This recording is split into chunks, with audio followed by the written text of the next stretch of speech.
Welcome to the Boxing Talk Show. Fair but firm. With the Hall of Fame boxing referee. I'm Joe Cortez. And co-host John Zamel for all of Las Vegas. Come on, guys. Let's touch them up. 3 fight. I'm Joe Cortez. Fair but firm. Welcome to the Fair but Firm show here with Joe Cortez and my co-host John Zamel. John Zamel, tonight is a big night in the heavyweight division. Yes, sir. I could not agree more. Well, we got one of the most talked about heavyweights in most recent times. We're talking about Anthony Joshua. Yes. Number 2 draw in the whole sport. I tell you, he's really a big player in the sport, and from United Kingdom, it says a lot about his popularity. I think that Anthony Joshua is definitely one of the rising stars in boxing. He's only 29 years of age. Yeah. So that's a good thing because most heavyweights develop a little later, with the exception of Mike Tyson, who became heavyweight champion at the age of 20, the youngest in the history of boxing. So I can tell you that Anthony Joshua fighting tonight is going to be a test with the Mexico versus Great Britain. Yeah. That's a little different. Well, last time we saw that was Canelo versus Rocky Fielding. Yeah, Rocky Fielding. You mean the Mexican one? Yeah, but that was he was hitting a punching bag that night. Rocky Fielding. I wonder what's happening with Rocky Fielding these days. If you guys have any news about it, let us know because I don't know if we're ever going to hear about him again. We love hearing about Rocky Fielding. Rocky Fielding is one of our favorite subjects on this show. He's the best. Yeah, I don't have to knock anybody. I give him a lot of credit for stepping up to the plate against one of the best ones, if not the best in the sport, in the sport of boxing right now. Absolutely. I mean, Canelo Alvarez is definitely number one guy. You know, I just can't believe that the sum of money he got offered. He got a contract with DAZN for $365 million for an 11-fight deal. Yeah. Yeah, that's pretty good. That's like an average of $33,000, $33 million per fight. Yeah, and that's huge. Man, I'll tell you guys, I'm coming back, man. Coming back? But that kind of money out there, I gotta come back. You know, it is unbelievable. I keep saying there's a lot of money out there, man. There's a lot of money. Yeah. I could not agree more.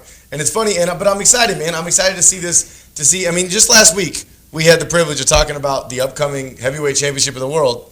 And then now it's this week, and we're talking again about the heavyweight championship of the world. Right. It's a really big deal. These guys seem like they're on a collision course. We've been saying it since we first started this show. Yeah. I think at this point it's fair to say, is it not, Joe, that both sides know what they're doing. They're going to give it another year, let it marinate, let it develop. I mean, Wilder's already decided he's going to fight Ortiz again, which I think is a good fight, to be honest. Right. I'm not disappointed. Yeah. And let this build to a crescendo and really get a super fight out of it, and maybe with the round-robin type of situation with Tyson Fury thrown in the mix as well. It's going to be good. It reminds me of the days when Ken Norton and Larry Holmes and Jerry Cooney, and there were so many heavyweights out there, and it was just like a good mix. I mean, all the top 10 contenders back in the golden era, back in the 70s and 80s and 90s, they were really up there.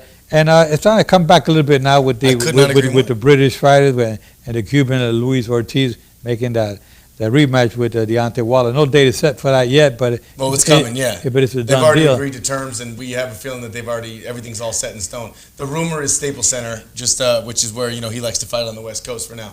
I got a quote for you, and I want to hear what you have to say about it because it's pretty exciting. George Foreman, when talking about the potential Joshua Wilder fight, and forgive me for reading, but I want to make sure I get this right. He said, "If Joshua and Wilder fight, it will be the biggest heavyweight fight of all time, bigger than anything." He said about Wilder, he hit him so hard, he hit him like guys did back in my day. He hit him so hard, my wife asked me, "Where are you going?" I ran out of bed. I thought, I don't want him to come after me.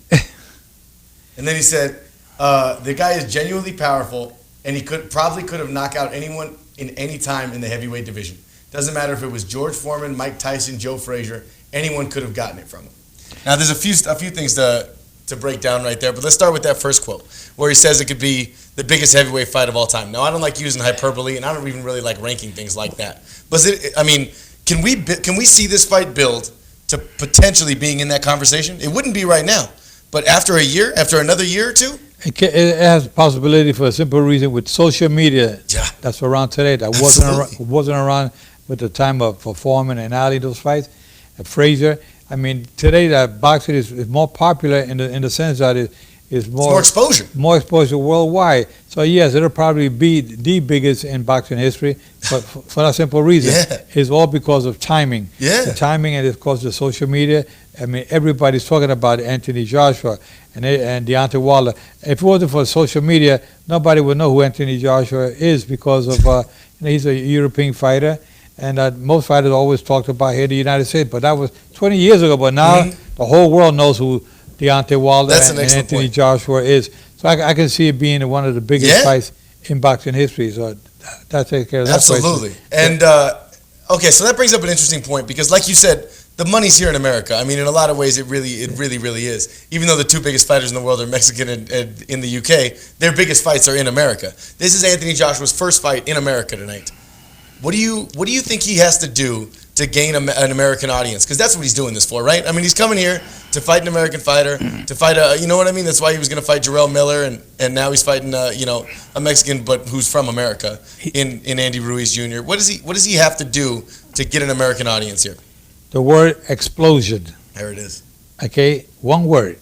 He's got to show the world that he is really the best. He can't go out there with a split win or a majority draw. It got to be an explosive knockout. Yeah. To look at people and say, wow, that's the guy we want to see. Just like last Saturday night. Yeah, there's a reason. Yeah, he's following up that performance. Yeah, it's just like when Deontay Wilder. Devin Haney fought last week against Antonio Moran. He knocked him out with an explosive knockout. They're talking about this rising star in boxing, Devin Haney. Yeah, he looked good.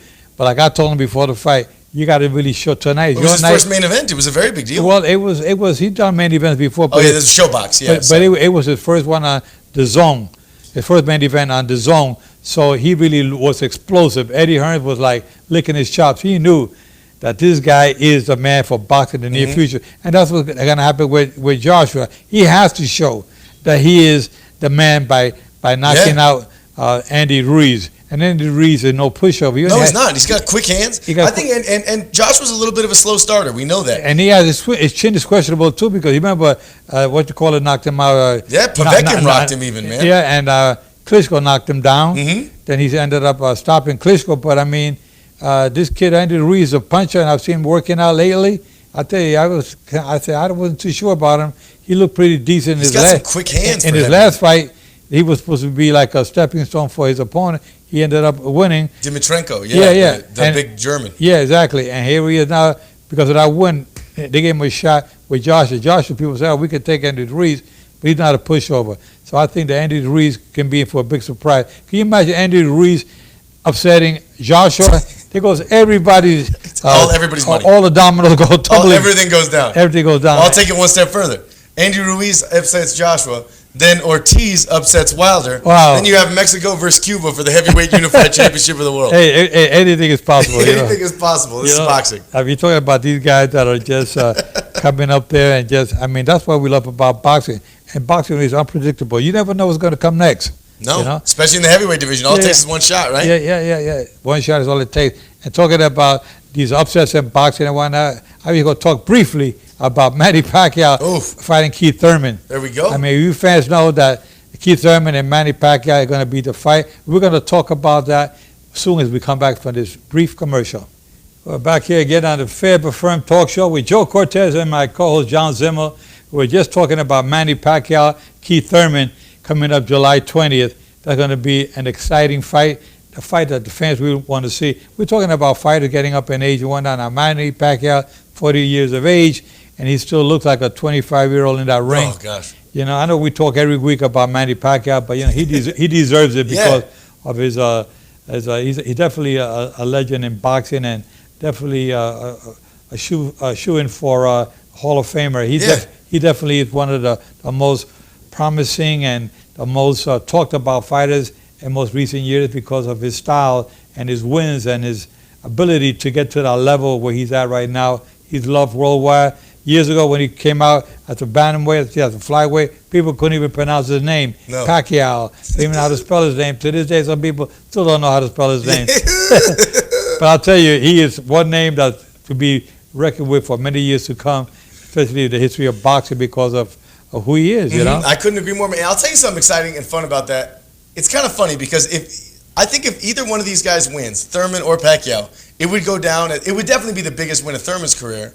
It would also be one of the biggest wins of Pacquiao's career. It'd be one of those that we talked about for a long time. Right. But at the same time, if Pacquiao wins, then we say, yeah, but Thurman was washed. He's been out of the game for 2 years. And if Thurman wins, then we go, yeah, but Pacquiao was 40. Yeah. It's kind of funny because they're both set up for, the biggest, one of the biggest wins of their career, but they both already have built-in excuses for their haters afterwards. Yeah, well, it's kind of crazy, isn't it? Yeah, it is. But win or lose, like you said, I think that the loser of that fight will definitely have to start thinking about retirement. Yeah, I agree with you. Because, especially Manny Pacquiao, because of his age. Yeah. Thurman could say, well, I'm still rusty. I still don't have it. Give me another shot. Yeah, Thurman has one more shot after that. Yeah, of course, win or lose. Pacquiao will take one more payday maybe, but he has to. You're right. Well, I was talking to Manny Pacquiao before he fought the Adrian Broner. He was telling me that, Joe, I asked how many more years, how many more fights? He said, no, how many more years? I got 2 to 3 more years left. And I looked at him like, wow, and that's what he's thinking. That's how he feels. He said he's rising up to the level for this fight. He's looking at the Keith Thurman fight as one of the most important fights of his career. And he should. It is. This is the kind of thing that puts you down in the annals of history forever. Yeah. Well, we talk about George Foreman when he beat Michael Moore. Yeah. Well, Keith Thurman, has been a undefeated fighter, and he's been talked about being probably pound for pound the best in the welterweight division. Oh yeah. And so I think that he has a leg to stand on by saying that he's the best out there. But he got to prove it when he comes against Manny Pacquiao. He was a unified champion in the welterweight division. Yeah, it's one of the toughest divisions in the sport. If he can't get by Manny Pacquiao, who's 40 years of age, they're going to say, well, you can't get by this old guy. You should think about becoming a commentator, do something else. I think at the end of the day, what it comes down to is, can 70% of prime Manny Pacquiao beat 85% of prime Keith Thurman? Because that's really, neither one of these guys are at their peak.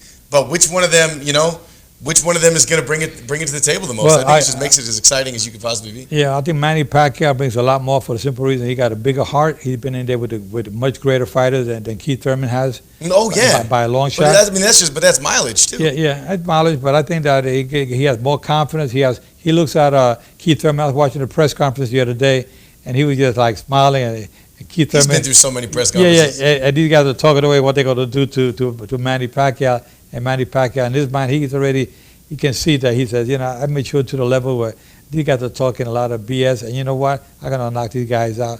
But he's such a gentleman. I think there's something to be said about, we talk about it in basketball, playoff experience. You talk about it in football with Super Bowl experience, guys who have been there. Yeah. Floyd Mayweather famously told Victor Ortiz, if you make one mistake, you'll pay. He said, when you walk out there, it's the biggest night of your life. When I walk out there, it's just another day at work. There's something to be said about Manny Pacquiao. When those lights come on, when those crowds come around, he's been there. He's always there. That's how he does. That's how he goes to work. Keith Thurman's never been in a crowd like this. He's never been in a fight like this. So there's something to be said for that level of experience in super fights, and I got to give that experience to Manny by a long shot. Yeah, and one of the things also we got to think about and talk about is the judges and the referees, especially the judges. The judges come in for a big fight like this magnitude, and some of these judges, that's why they handpicked certain judges for these fights. They handpicked judges who've been under pressure before. Oh yeah, judges who've had many championship fights under their belt. Especially these, there's a lot of judges that have been in championship fight, but not at that level. Oh yeah, so you come to the level of Manny Pacquiao, and referees. You come in, you're under the microscope. The fans are watching you all over the world. Any little move you make, any decision you make, they're going to be held against you. So you got to be at your best. And I told judges and referees always going to be focused in this particular fight, because if you don't come in there prepared, you can't go in there talking about sitting down, relaxing, talking about your family and your vacation prior to the fight. Go there and warm up like you do any other sport. Let's talk boxing that night. Let's talk about the pros and cons, what can occur, different scenarios, or what can occur that night. This way they're warming up for the fight. A lot of judges I see around the country, around the world, they're not talking. Here in Vegas, we do that now. We got the judges and the referee. They sit down together before the fight and they discuss different scenarios that can occur during the fight, so they're ready for it. Absolutely. Like a warm up, and that's definitely working here in Nevada. And I hope to have the good judges and referees for that particular night. Oh, I hope so too, and I'd be surprised if we didn't. It's such a high-profile fight. Exactly. It's a big one, yeah. Yeah, now, last Saturday night, we also saw Austin Trout fight Terrell Joshua. And it was like kind of like not a good night for Austin Trout. I think Austin Trout's seen his better days. He's definitely seen his better days. I mean, his resume boasts a ton of great fighters. I mean, look, Canelo and Lara and a bunch of other ones. I mean, he's been kind of a gatekeeper for that division for a very long time. But I agree with you. He's definitely on the back end, and I think he's got to start thinking about what's next. Yeah, they're going to bring another new gatekeeper in there because that gate's it's time for him to go check out some other gates. Yeah, I could not agree more. Before he ends up to the pearly gates. Yeah, exactly. But he's somebody that I take my hat off to him, a nice young man from Texas. And I said, I think with that fight Saturday night, if he couldn't get past this guy, call it a draw, it's time for him to, he'll make an excellent commentator. Yes. There's so much room for commentators out there, especially with all that experience. And again, especially the amount of exposure boxing has right now. Yeah, exactly. A lot of media presence. Exactly. That's what we're here for, too. Yeah. So going back to the fight tonight, Joshua and Ruiz, Anthony Joshua with 22 fights with 22 wins and 21 big knockouts. He's going to show tonight what he's got. He's 29 years of age. Anthony Ruiz, same thing, 29 years of age. He has a total of 33 fights with 32 wins and 21 big knockouts. Only that one loss. So it's to Joseph Parker, and a lot of people even felt like he won that fight. It was a very close fight. I mean, and Joseph Parker's the only guy famously who took Anthony Joshua the distance. Yeah. So, there's something to be said about styles making fights here, and I like how quick Andy Ruiz's hands are for the heavyweight division. Yeah. He's smaller, and obviously he doesn't look the part. Anthony Joshua looks like a superhero. Andy Ruiz does not look like a superhero. But I'll tell you one thing, Andy Ruiz, being that he looks smaller, but I think he's weight-wise, I think he's a little heavier than Anthony Joshua, a lot heavier than Anthony Joshua, but he's quick. He is quick, and he'll be able to land some good shots. Expect a decent fight in the first 3 rounds. That's what I'm expecting to watch, a nice toe-to-toe, and we'll be able to see how Anthony Joshua deals with speed, because we all know there's a guy out there in the heavyweight division that might be the quickest out of all of them. Exactly. We're going to go into a little brief commercial. We'll be talking a little bit more about this heavyweight fight tonight. Well, Joe Cortez here at the Fair But Firm Show with my co-host John Zimmer. We're talking about these heavyweights fighting tonight, and of course, the heavyweight division is starting to stir up a little noise there. Yeah, it is. And I like to see that. But it ran me back in the days when I was refereeing some of the big boys out there like Mike Tyson. Talking about Mike Tyson, he's really made a turnaround about his life. He's talking about, how he was back in the days with the money he was making, how he blew all that money and did all the wrong things. And now he realizes that he got a second chance on life. He's turning his life around and making it more positive, and realizes that he got the little young ones coming up, and he wants to show the world that he is really a good man. I remember there's a lot of fighters out there like George Foreman that back in the day, his first time around when he won the championship when he was 21, 22 years of age, he was not the most liked guy out there. No, he sure wasn't. He was always very, very mean with everybody, wouldn't want to give no autographs, and he was always upset. And I remember I read a little chapter in his book, God in My Corner, where he says something about how angry he was, how he learned how to forgive, because if you hold that burden all the time and you carry that load on your back until you learn how to forgive, you're not going to be happy. But then he became a minister for 10 years and came back for the second time around and won the heavyweight championship for the second time 20 years after. I mean, it's amazing. Absolutely. How he came back. And now he's known as being one of the most affable, genuinely likable, former champions ever. You heard that quote that I read you about that he said about Deontay Wilder, saying that his right hand scared him, made him go under his bed. He talked about how he actually said that he punched harder with his right hand than he ever did. Yeah. Now I don't know. I'm just saying what Foreman said. I know. I'm sorry, but will Michael Moore say that? Michael Moore never got hit by Deontay Wilder. Yeah, but he got hit with Foreman with that right hand. I tell you he did. When he went down. A lot of people, what they say is that George Foreman was more heavy-handed, saying that every punch kind of, whereas Deontay Wilder's more explosive. Yeah. He gets that one rocket ship. Boom. Exactly. Whereas Foreman was more just breaking you down over and over again. Well, that's what I saw with Brazil last week when he got knocked out by Wilder. I mean, we're talking about explosion. Yes. I mean, his head almost landed up in the 10th row. Exactly. In the 10th row. I mean, I head went flying across the ring just about. That was crazy. It was crazy, but Deontay Wilder is definitely one of the hardest punching heavyweights out there. And he's only his weight is about what?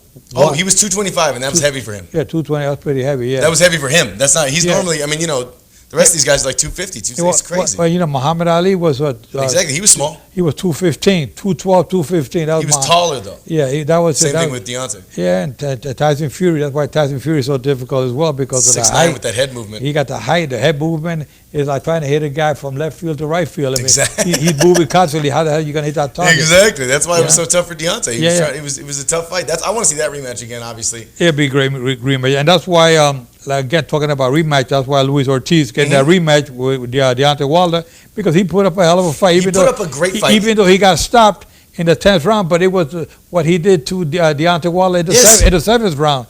That was an incredible fight, and people keep forgetting because of what followed it with the Fury Wilder fight. People forget how good of a fight that was, but that was the fight of the year up to that point. Yeah, that was an amazing fight. I mean, Luis Ortiz. I mean, he had Wilder in La La Land. Yes, I mean, he didn't know where he was in that 7th round. And remember, they did that extra medical check. Yeah, and now that caught a lot of flack from a lot of fans saying, well, they skewed it. Wilder was going to get knocked out, blah blah blah. So Wilder says he's going to address the controversy. He's going to come back and make a rematch. Then he's going to address the controversy with the Fury fight. He's going to come back and do that rematch. And then he says he wants Joshua. That Finkel already said that those are his next 3 fights. Well, I just like when Joshua had his first fight that went to distance against Thurman. Against you're talking Thurman. about Wilder, yes, sir. Wilder, when he went against Thurman, he went to distance the first time ever. But then he said, you know what, I got to fix this up. He ended up knocking the guy out on the rematch. In like the most dramatic fashion ever. And this fight, what he wants to do against Luis Ortiz, he wants to show the world, I'm going to give the guy a rematch and shut everybody up. I'm going to knock his butt out. Yeah, I love that about him, man. I love that. I love that he wants that. He's got that fire. He's got that passion. And I love when Anthony Joshua's got a little mean streak in him, too. He talks all humble, but when he gets angry, he's got a little mean streak in him. And he's not really necessarily angry about Andy Ruiz, but I think he really wants to make a statement. I think it's in his mind what Deontay Wilder just did. Yeah. I think it really is. He realizes these tides are turning, and if he doesn't make a statement here in America and show, really impress the people, and then he's gonna have to.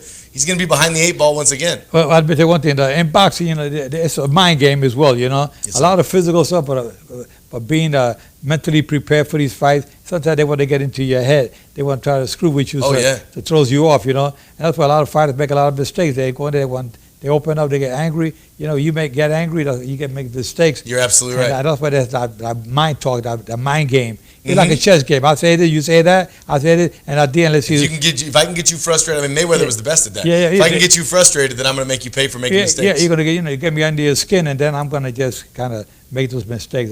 Sometimes it's good, but most of the time it's not good. Absolutely. I want to make sure I take a second, gang, to remind you all to share and subscribe if you're watching us on YouTube. By the way, if you haven't gotten a chance if you missed the beginning of the show, you can always go on the Fair But Firm channel on YouTube and catch the whole show, catch all of our backlog episodes, see where we made predictions and we were wrong. It's always fun. If you want to join our team and our team of sponsors, please make sure you call us at 702-722-1353. Once again, that's 702-722-1353. And also make sure you share and subscribe. If you want to catch our show on Mondays on Facebook Live, we do a recap show of all the fights of the weekend. And then we're also on iTunes, Spotify, Audio Boom, pretty much anywhere you can find podcasts. Make sure you share and subscribe to all of those. And thank you all for listening very much, Joe. And don't forget that, like John just said, you want to join our team. We are the winning team. Yes, sir. You want to be on the team that takes you to the World Series championship. I love it. We make it there, guys. With that said, keep your guards up at all times, protect yourself at all times. And remember, in boxing, you got to be fair, but you got to be firm. And one of the things I always tell my folks out there, stay tuned for boxing. This is one of the best shows you want to have, talking about good talk and good excitement and a lot of electricity about our show. This is why we try to bring you the best we can out there. We're not out there about trying to talk just about me or talk about John, even though I can talk about him all day long. Good-looking guy. But we just want to just talk about boxing that we love so much. We'll see you guys next week. God bless. Take care. Keep your guards up at all times. Remember, I'm fair, but I'm firm. Touch them up. Fair but Firm with the Hall of Fame boxing referee. I'm Joe Cortez for all of Las Vegas. Come on, guys. Let's touch them up. Clean fight. I'm Joe Cortez. Fair but firm.